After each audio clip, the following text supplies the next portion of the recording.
आज भारतीय जनता युवा मोर्चा नागपूर महानगरानं विजय वडट्टीवार यांच्या घरासमोर त्यांचा पुतळा जाळलेला आहे। त्यांच्या घरात जाण्याचा आम्ही प्रयत्न केला। आम्ही त्यांचा इथे साफ शब्दांमध्ये विरोध दर्शवलेला आहे। विजय वडट्टीवार जिभेला हाड नाही अशा प्रकारे मनात वाटेल त्या गोष्टी बोलतात।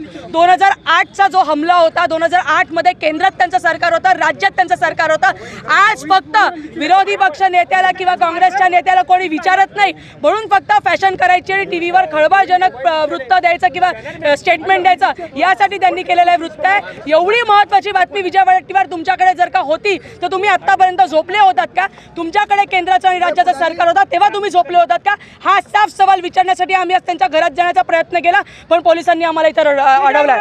जो आरोप केला त्यावर आपलं काय म्हणणं आहे?